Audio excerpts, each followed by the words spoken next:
ever hear the tragedy of Star Wars Battlefront 2? Actually, I have.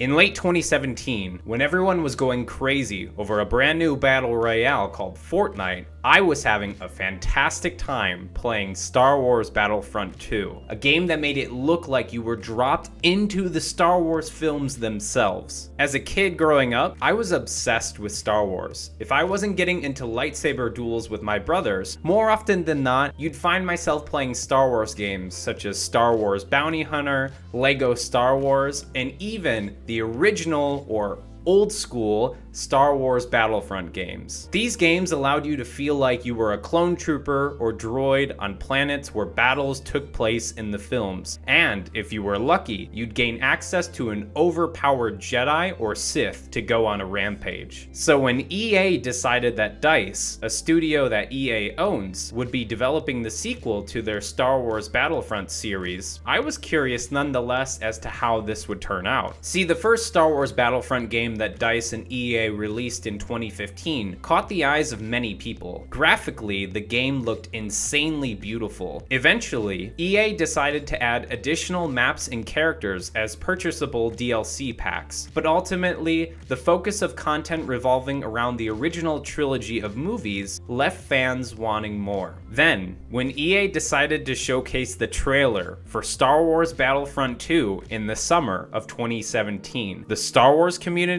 and the gaming community went insane. Yes! Yes! Yes! Yes! This looked like the ultimate multiplayer Star Wars game that we have been waiting for. Who would have thought a game like this would not only be hated one year and loved years later, but also would be a groundbreaking game that would change laws regarding elements in video games around the world. And if you thought Anakin Skywalker's story in the Star Wars films was tragic, then you better strap yourselves in as we jump into hyperspace, because today I'll dive a bit deeper into the tragic tale of Star Wars Battlefront 2. The official release date for Star Wars Battlefront 2 was scheduled for November 17th, 2017. Players who pre-ordered the game got access to the game 3 days prior, and some players and content creators were able to play the game 1 week earlier. EA and the studio DICE, who was developing the game, would soon find themselves under a giant Death Star beam of pressure from the whole world even before the game fully launched on November 17th. Let me explain what happened during this early access period of the game. Fans that pre-ordered the game were intrigued to jump into content that covered not only the prequel era of films, but also the original and sequel trilogy. Keep in mind, the only Star Wars film that Disney had created at this time was The Force Awakens. So many people had their hopes high that Disney's next film would knock their socks off. Now, I'm sure a lot of you know how people feel about The Last Jedi. I myself actually really enjoyed the film. The main focus on this video is all about Star Wars Battlefront 2. The game's content seemed to be quadruple the amount of maps, weapons, and characters that were available in the first Star Wars Battlefront game that DICE made in 2015. However, people's opinions soon swayed when they realized iconic characters such as Darth Vader were locked upon purchasing and playing the game for the very first time. You had to go through a grueling amount of game time in order to unlock him, with a total of 6 locked heroes and villains. Your way of unlocking them was using credits that you earned through in-game matches. Players calculated that you'd have to play over 40 hours of gameplay in order to unlock either Darth Vader or Luke Skywalker, just one of them. Another 40 hours to unlock the other character. You serious? This was quite annoying, but if you went the way of purchasing loot crates and received duplicates of star cards, don't worry. We'll talk about star cards in just a little bit. If you received a star card that you already had, you'd get credits instead. This meant that EA was pushing players into using microtransactions to unlock heroes quicker than everyone else. And this pissed many people off. One person posted on Reddit in 2017. He stated that he was angry that he had paid for a deluxe edition of the game and Darth Vader was still locked. EA officially replied to the thread stating that they did this intentionally as they wanted players to feel rewarded as they played, and they set this number of credits after carefully analyzing feedback from the beta period of the game. Today, this comment from EA on Reddit holds the record most number of downvotes on any comment on the platform. Yikes. Eventually, this feedback was listened to, and the cost to unlock these heroes were marked down 75%. Months later, EA made all heroes unlocked for all players. This allowed players to finally jump into the game and swing around any lightsaber that they wished. Speaking of lightsabers, do you remember growing up with those plastic, dinky looking lightsabers that we had as kids? Those were truly the dark times. But now, your Jedi training can resume with a NeoPixel lightsaber from N-Sabers. Not only will you find incredible lightsaber hilts that look identical to the film, but with a NeoPixel lightsaber, you'll also gain access to a blade that can change color or use different ignite types. And you won't have to worry about the durability of the lightsaber blade, as this blade can survive any kind of battle. I went through some harsh fights with this youngling using my N-Saber's lightsaber. Master Skywalker, there's too many of them. What are we going to do? And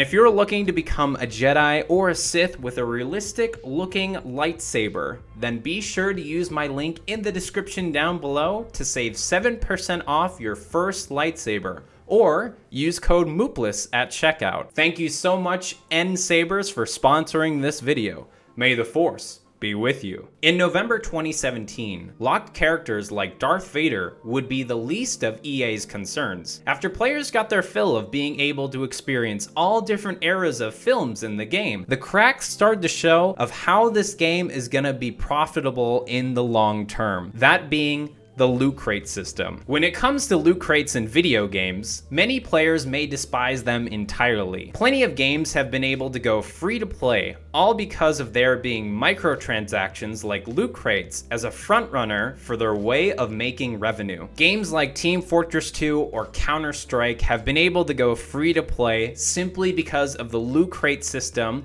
which is how the studio can make money with these games. Inside these crates are where players get a chance of obtaining skins that they can use to cosmetically customize their characters. Some games offer players the slim chance of obtaining a rare skin for characters or weapons that stand out from the rest of the crowd. The unboxing of these skins or cosmetics allow for players to have genuine reactions on stream or in a video that can become viral, which pull other players into wanting to try their luck into obtaining these skins. And this type of microtransaction system works really well for studios, because you can just have this player who joins the game, they don't spend a single dollar on the game whatsoever, and then you have these other players that will spend thousands of their hard-earned cash on loot crates just for a chance to get a very rare item or a chance to get something very specific from a loot crate that they're looking for. These types of players who spend tons of money on these games can be known or labeled as whales, and studios can take full advantage of these whales in order to pay their employees at their studio and essentially make a living off of creating content for that video game. In the grand scheme of things, loot crates have enabled games to be free to play to open up to a wide market of players, and if they didn't exist, we wouldn't have video games where they are today. That being said, EA and DICE introduced a horrid way at having a loot crate system. These crates would grant players star cards instead. These can be equipped to certain heroes or classes in the game that would make your class stronger. This gives players a competitive advantage if they are willing to shell out over hundreds of dollars. Other players that didn't want to spend a single dollar on loot crates, they could still get them from leveling up within the game but it was nowhere close to that one guy who was spending hundreds of dollars on loot crates. Because of this, the Star Wars and gaming communities were loud and clear that this was a problem. Just like the movies portray a rebellion trying to take down the Empire, the gaming and Star Wars community united to become a rebel alliance. This was after countries like Belgium, the Netherlands, and even the state of Hawaii all spoke out about Star Wars Battlefront 2's loot crate system being that of gambling in video games, and that things have gone too far. They were prompting legal action that would change if video games with gambling systems like Battlefront 2's could even be allowed. EA and DICE were definitely having emergency meetings where the phrase, "I have a bad feeling about this," was brought up probably multiple times. After the first held community AMA on Reddit, where players got to ask questions in a live format to DICE, the developers of Star Wars Battlefront 2, it was apparent that the loot crate system wasn't going to fly under the radar. Hours after the AMA ended, the removal of purchasing currency to obtain loot crates was removed from the game. EA put out an official statement where they told everyone that they were hearing how the players felt about the game, and that for the time being, they'd remove any purchasing options of the loot crate system. So it was clear that Star Wars Battlefront 2 began on an extremely rocky start. Any positive content about the game was blown away by the amount of articles being published that talked about how the loot crate system was complete garbage. Star Wars Battlefront 2. However, the game itself had fun gameplay. Being a soldier on the ground as a droid or a clone trooper felt so good to play, where you're able to snipe each other across the map, or maybe you're having an intense shootout in a corridor, not to mention being a hero or a villain with a lightsaber or a blaster as well. It was extremely fun to play with all their different abilities, and graphically, the game looks super good. It's like you were dropped within these different planets in the Star Wars universe. You truly felt like you were living within the films when you played Star Wars Battlefront 2. I, among a small batch of other players, saw past the title of garbage or trash that players threw onto the game and just enjoyed the game for what it is. The garbage will do!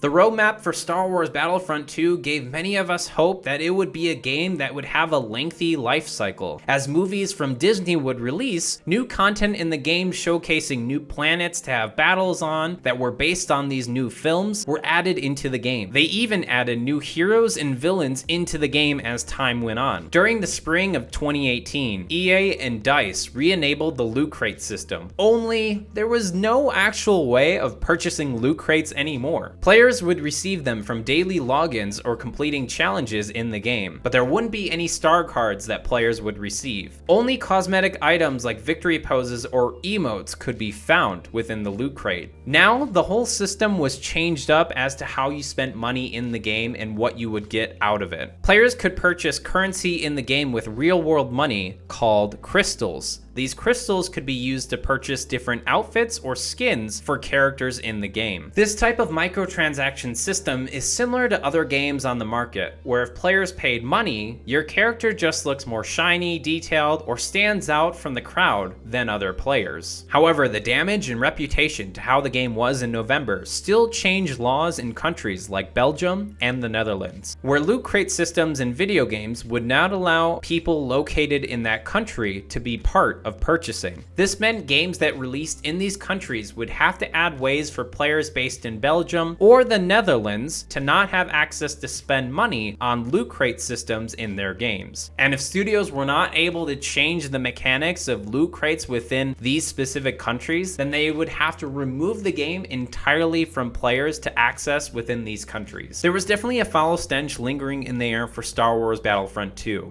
And the game itself was already living up to a better state now, with the new system of microtransactions that were fair and fit alongside other games that were out during this time. Not only that, but the roadmap of content coming to the game, with the developers at DICE speaking out loud, showed that these people were not only people who were creating content for this game, but they were also fans who grew up watching Star Wars as kids, so they were really hyped to be working on Star Wars Battlefront 2. And it showed, because after months of asking for specific content covering topics like the Clone Wars, the developers at DICE worked on a new update that brought heroes and villains such as Obi-Wan Kenobi, General Grievous, Count Dooku, and Anakin into the battlefield. This also allowed for players to play on new environments with different clone trooper outfits as well. And once films like Solo and The Rise of Skywalker released, players found there being even more outfits for their characters. There were new classes that you could play and experience. There were different maps based off of all the planets that were showcased in the films. And even the ability to roam around the battlefield such as BB-8 was added into the game. DICE did a fantastic job to add updates to balance out the game. For a while, if you played back then, Anakin Skywalker was super overpowered. That man was OP.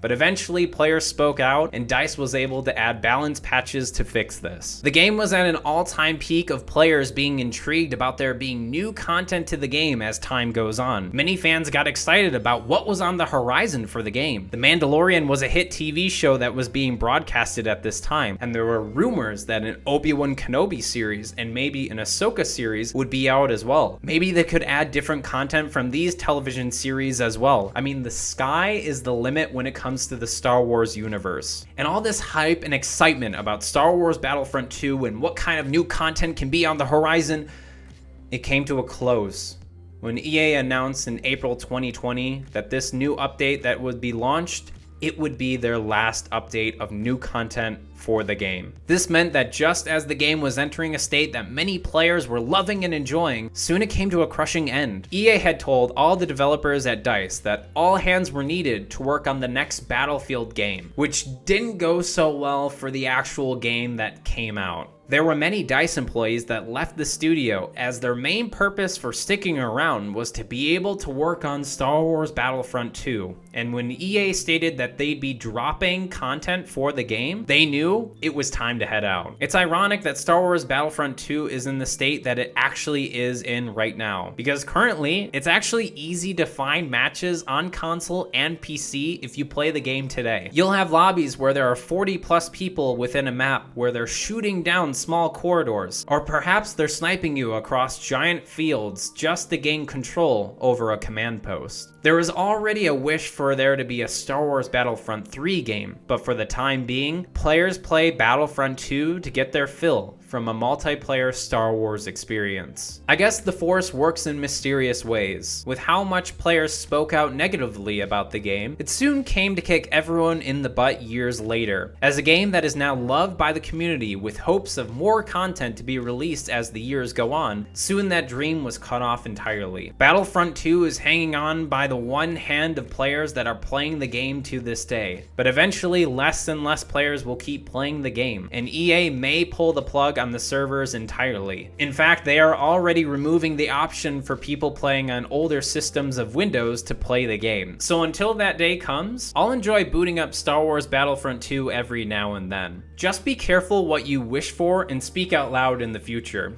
because eventually the Force may push down a favorite game of yours to no longer exist years later.